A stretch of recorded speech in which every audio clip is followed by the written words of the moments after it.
Medical എൻട്രൻസിന് തയ്യാറെടുക്കുന്ന കുട്ടികളുടെ എണ്ണം വർഷം തോറും കൂടി വരികയാണ്. എന്നാൽ സീറ്റുകളുടെ എണ്ണം അത്രയധികം കൂടുന്നില്ല. ഏത് കോളേജിൽ അഡ്മിഷൻ എടുക്കണം, അല്ലെങ്കിൽ ഒരു കുട്ടിക്ക് കിട്ടുന്ന മാർക്കിന്റെ അടിസ്ഥാനത്തിൽ ഏറ്റവും അനുയോജ്യമായ കോളേജ് എങ്ങനെ തിരഞ്ഞെടുക്കണം എന്നൊന്നും പലർക്കും അറിയില്ല. മെഡിസിനൊക്കെയുള്ള അഡ്മിഷൻ ആകുമ്പോൾ പേരൻസ് പലപ്പോഴും കൺഫ്യൂസ്ഡ് ആകാറുണ്ട്. കോളേജിലെ സൗകര്യങ്ങൾ, NRI മാനേജ്മെന്റ് പോലുള്ള സീറ്റുകളുടെ ഫീസ് അഫോർഡബിൾ ആകുമോ, ഇങ്ങനെയൊക്കെയുള്ള കാര്യങ്ങളിൽ ക്ലാരിറ്റി കിട്ടാൻ കുറച്ച് ബുദ്ധിമുട്ടാണ്. പക്ഷെ ഇങ്ങനെയുള്ള സംശയങ്ങളൊക്കെ ദൂരീകരിച്ച് ഒരു കുട്ടിയുടെ കൗൺസിലിംഗ് രജിസ്ട്രേഷൻ തൊട്ട് കോളേജിൽ അഡ്മിഷൻ എടുത്ത് ജോയിൻ ചെയ്യുന്നത് വരെയുള്ള എല്ലാ പ്രോസസ്സിലും അസിസ്റ്റ് ചെയ്യുന്ന ഒരു സ്ഥാപനമുണ്ട്, ഗെറ്റ് മൈ അഡ്മിഷൻ. ഓരോ വർഷവും നീറ്റ് പരീക്ഷ എഴുതുന്നവരുടെ എണ്ണം 20 ലക്ഷത്തിൽ അധികം വരും. എന്നാൽ ഇന്ത്യയിൽ MBBSന് 1,20,000 താഴെ മാത്രം സീറ്റുകളാണ് ഉള്ളത്. അതുകൊണ്ട് തന്നെ പ്രവേശന പരീക്ഷയിൽ വലിയ മോശമില്ലാത്ത മാർക്കും റാങ്കും നേടിയാൽ പോലും ആഗ്രഹിച്ച കോളേജിൽ അഡ്മിഷൻ കിട്ടുക എന്നത് കുട്ടികളെയും രക്ഷിതാക്കളെയും സംബന്ധിച്ച് വലിയ കടമ്പയാണ്. അതിനാൽ തന്നെ നീറ്റ് റിസൾട്ട് വന്നതിനു ശേഷം കോളേജ് തിരഞ്ഞെടുക്കുന്നത് മുതൽ കൗൺസിലിംഗ് വഴി അഡ്മിഷൻ നേടി കോളേജിൽ ജോയിൻ ചെയ്യുന്നത് വരെയുള്ള സമയം കുട്ടികളും രക്ഷിതാക്കളും ഒരുപോലെ മാനസിക സമ്മർദ്ദം അനുഭവിക്കേണ്ടി വരുന്നു. ഓരോ സംസ്ഥാനത്തെയും സീറ്റ് ഡിസ്ട്രിബ്യൂഷൻ രീതിയിലുള്ള മാറ്റങ്ങൾ, government seat, management seat, self finance seat, NRI seat, NRI lapsed seat, deemed യൂണിവേഴ്സിറ്റികളുടെ മാനേജ്മെന്റ് പെയ്ഡ് സീറ്റുകൾ എന്നിവയെല്ലാം ആകുമ്പോൾ ഈ സമ്മർദ്ദം ഇരട്ടിയാകും. നീറ്റ് എലിജിബിൾ ആയിട്ടില്ലെങ്കിൽ കുഴപ്പമില്ല, അവിടെ MLA സീറ്റെന്നോ അല്ലെങ്കിൽ MP സീറ്റെന്നോ അല്ലെങ്കിൽ ഇൻഫ്ലുവൻസ് ഉപയോഗിച്ച് അവിടെ അഡ്മിഷൻ കിട്ടും എന്നും പറഞ്ഞ് ഇപ്പോഴും നമുക്ക് ചുറ്റും പലരും പറഞ്ഞുകൊണ്ടിരിക്കുന്നത് ഇത് സത്യസന്ധമായ കാര്യമല്ല. നീറ്റ് എലിജിബിൾ ആവണം. നീറ്റ് എലിജിബിൾ ആയതിൽ മാത്രം പോരാ, ആ സ്റ്റേറ്റിന്റെ കൗൺസിലിംഗ് പ്രോസസ്സ് കംപ്ലീറ്റ് ചെയ്യുകയും വേണം. എന്നാൽ മാത്രമേ നിങ്ങൾക്ക് അവിടെ മെറിറ്റ് ഉണ്ടെങ്കിൽ മാത്രമേ അവിടെ ഒരു അഡ്മിഷൻ ലഭിക്കത്തുള്ളൂ. അത് ഏത് സ്റ്റേറ്റ് ആണെങ്കിലും. അതെ, അല്ലാതെ കാശ് നിങ്ങളുടെ കയ്യിൽ ഉണ്ടായതിന്റെ പേരിൽ ഡിഗ്രി കിട്ടില്ല. അപ്പം ഈ സെൽഫ് ഫിനാൻസിങ് കോളേജസ് ഇല്ലേ, അവിടെയും മാനേജ്മെന്റ് സീറ്റ്സോ NRI സീറ്റ്സ് ഒന്നും ഇല്ല എന്ന് തന്നെയാണ് പറയുന്നത്. NRI സീറ്റും മാനേജ്മെന്റ് സീറ്റ്സും ഉണ്ട്. അത് സെൻട്രലൈസ്ഡ് കൗൺസിലിംഗ് ടു ആണ്. അവിടെ നീറ്റ് വേണം. യെസ്, നീറ്റും വേണം. അലോട്ട്മെന്റ് പ്രോസസ്സ് നടത്തുന്നത് കേരളത്തിലാണ് നിങ്ങൾ ആഗ്രഹിക്കുന്നതെങ്കിൽ നിങ്ങൾക്ക് അതിനുള്ള മെറിറ്റ് വേണം. കാശ് മാത്രം ഉണ്ടായതിന്റെ പേരിൽ നടക്കില്ല. മെറിറ്റ് ഉണ്ടാവണം. നിങ്ങൾ അലോട്ട്മെന്റ് പ്രോസസ്സിൽ എന്തൊക്കെ പ്രൊസീജിയർ ഉണ്ടോ അതെല്ലാം ഫോളോ ചെയ്യണം.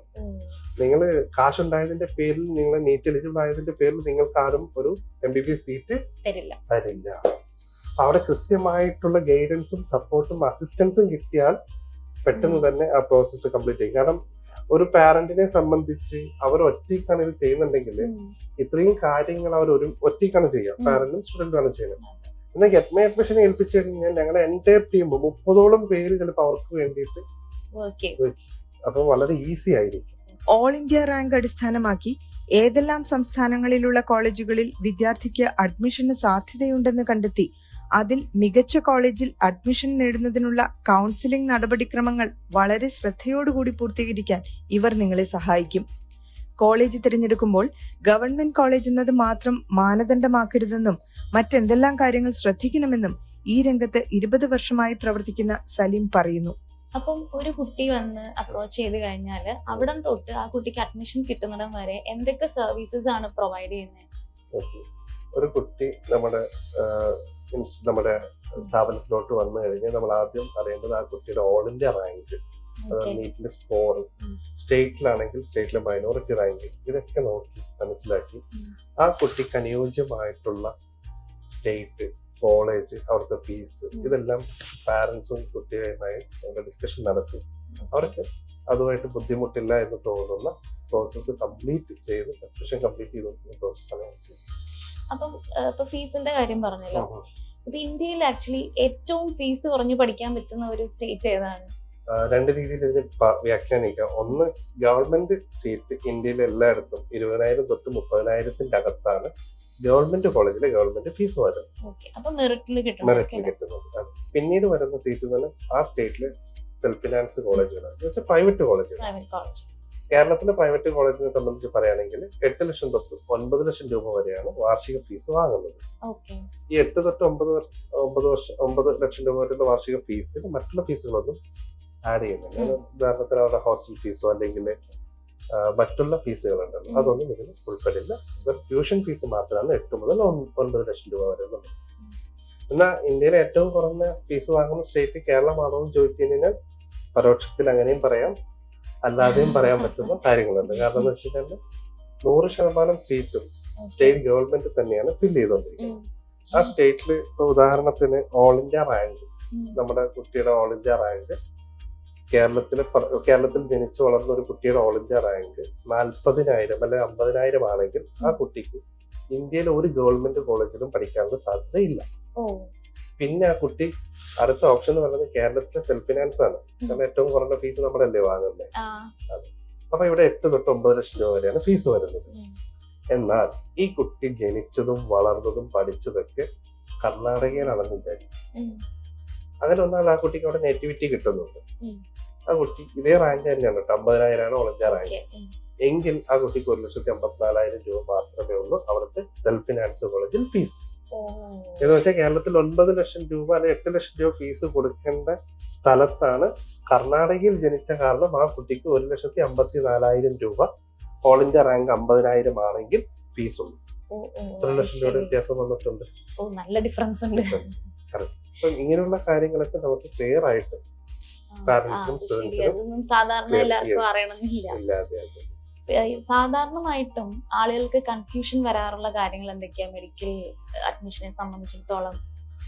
ഒന്നാമത്തെ കാര്യം, അവരുടെ ഓൾ ഇന്ത്യ റാങ്ക് അനുസരിച്ചിട്ട് ഏതൊക്കെ സ്റ്റേറ്റ് അഡ്മിഷൻ കിട്ടും എന്നുള്ളതിനെ കുറിച്ച് കൃത്യമായിട്ടുള്ള ഒരു ധാരണ പലർക്കും കിട്ടാറില്ല. രണ്ട്, ആ സ്റ്റേറ്റിലെ കോളേജിനെ കുറിച്ചിട്ടും വലിയൊരു ധാരണ ഉണ്ടാവാറില്ല. 3, അവിടുത്തെ ഫീസ്, ഈ പറയുന്ന ട്യൂഷൻ ഫീസ് കാണിച്ചിട്ടുണ്ട്, വെബ്സൈറ്റിലുള്ള ഫീസ് തന്നെയാണോ, അല്ല ഹിഡൻ ഫീസ് വല്ലതുണ്ടോ എന്നുള്ളതിനെ കുറിച്ചിട്ട് വലിയ ധാരണയില്ല. അതുപോലെ അവിടെ പേഷ്യന്റ് ഫ്ലോ ഉണ്ടോ, അക്കാഡമിക്സ് എങ്ങനെയുണ്ട്, ഇൻഫ്ര എങ്ങനെയുണ്ട്, അതുപോലെ ഹോസ്റ്റലിന്റെ സൗകര്യം, ഇതിനെ കുറിച്ചിട്ടൊന്നും വലിയൊരു ധാരണ പാരന്റ്സിനോ കുട്ടികൾക്കോ കിട്ടാറില്ല.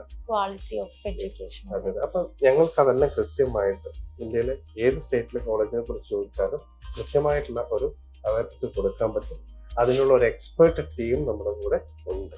MBBS, BDS, അതുപോലെ ആയുർവേദം, ഹോമിയോ, യുനാനി. ആയുർവേദം, ഹോമിയോ ഒക്കെ ഉണ്ട് അല്ലേ?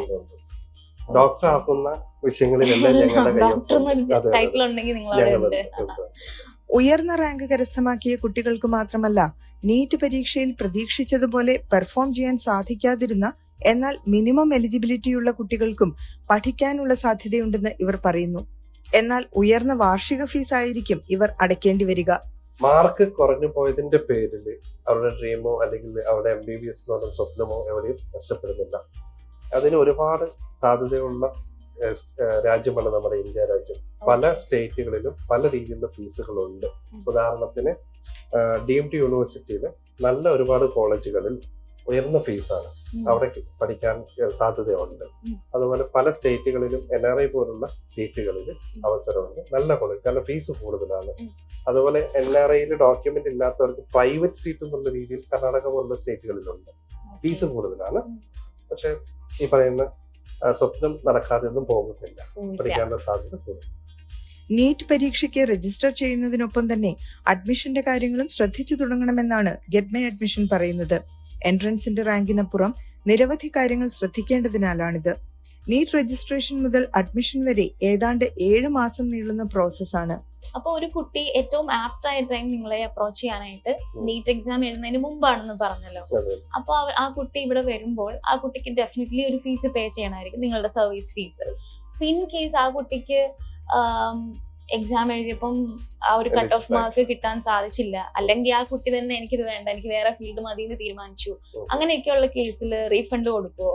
ഞങ്ങളുടെ ഇത് സർവീസ് ഒരു പെയ്ഡ് സർവീസ് ആണ്. ഞങ്ങൾ ഒരു കുട്ടിയുടെ പ്രോസസ്സ് ചെയ്യണം എന്നുണ്ടെങ്കിൽ അവരിൽ നിന്നും ഞങ്ങളുടെ സർവീസ് പൈസ, സർവീസ് ചാർജ് വാങ്ങി തന്നെയാണ് അവരുടെ സർവീസ് ഞങ്ങൾ ചെയ്തു കൊടുക്കുന്നത്. ഈ സർവീസ് വെറുതെ ഒരു സർവീസ് ചെയ്യാം പറയാം എന്നൊക്കെ പറയുന്നതല്ല, അതിനൊരു ലീഗൽ എഗ്രിമെന്റ് ഉണ്ട്.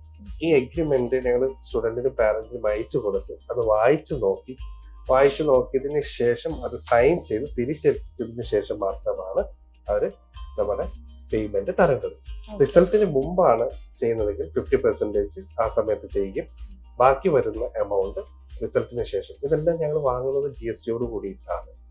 അങ്ങനെ വാങ്ങിക്കഴിഞ്ഞു, റിസൾട്ട് വന്നതിന് ശേഷം മാഡം ചോദിച്ച പോലെ കുട്ടി എലിജിബിൾ ആയില്ല എങ്കിൽ ആ കുട്ടിക്ക് മുഴുവൻ ഫീസും GST കഴിച്ചിട്ടുള്ള മുഴുവൻ ഫീസും റീഫണ്ടായി ഫീസ് നൽകുന്നതായി. അതുപോലെ തന്നെ ഇപ്പൊ ഒരു കുട്ടി അഡ്മിഷൻ ഇപ്പൊ ഒരു കോളേജ് സെലക്ട് ചെയ്തു, നിങ്ങളുടെ ഡിസ്കഷൻ ഒക്കെ കഴിഞ്ഞ് ഒരു കോളേജ് സെലക്ട് ചെയ്ത് കഴിഞ്ഞാൽ ആ കുട്ടി ഒറ്റയ്ക്ക് ആ കോളേജിൽ പോയി അഡ്മിഷൻ ഒക്കെ അപ്ലൈ ചെയ്യണോ, അതോ അതും നിങ്ങൾ ഹെൽപ്പ് ചെയ്യുമോ, ലൈക്ക് പേപ്പർ വർക്ക്സ് ഒക്കെ? പറഞ്ഞാൽ ഗെറ്റ് മൈ അഡ്മിഷന്റെ എഗ്രിമെന്റ് പറയുന്നത് പോലെ അഡ്മിഷൻ സമയത്ത് അലോട്ട്മെന്റ് കിട്ടിക്കഴിഞ്ഞാൽ കുട്ടി ജോയിൻ ചെയ്യുന്നത് വരെയുള്ള മുഴുവൻ കാര്യങ്ങളിലും അസിസ്റ്റ് ചെയ്യാൻ കമ്പനി കൂടെ തന്നെ ഉണ്ടാകും. എന്ന് വെച്ചാൽ കുട്ടിക്ക് അഡ്മിഷൻ കിട്ടിയാൽ ആ കോളേജിലോട്ട് ഞങ്ങളുടെ റെപ്രസെന്റേറ്റീവ് ആരെങ്കിലും പോയി അവിടുത്തെ പ്രൊസീജിയർ കംപ്ലീറ്റ് ചെയ്തിട്ടാണ് തിരിച്ചു. പേപ്പർ വർക്ക്സ് അങ്ങനെയുള്ള കാര്യങ്ങളിലൊക്കെ എല്ലാം ഞങ്ങൾ തന്നെയാണ് എൻഡ് ടു എൻഡ്. അഡ്മിഷനെ സംബന്ധിച്ച് ഏറെ തെറ്റിദ്ധാരണകൾ നിലനിൽക്കുന്ന മെഡിക്കൽ പഠന മേഖലയിൽ മാതാപിതാക്കൾക്കും കുട്ടികൾക്കും മെഡിക്കൽ അഡ്മിഷന് മാത്രമായി മാർഗനിർദ്ദേശങ്ങൾ നൽകുകയാണ് getmyadmission.com. തിരുവനന്തപുരം, പത്തനംതിട്ട, എറണാകുളം, കോഴിക്കോട് എന്നിവിടങ്ങളിൽ ഗെറ്റ് മൈ അഡ്മിഷന്റെ ഓഫീസുകൾ പ്രവർത്തിക്കുന്നുണ്ട്.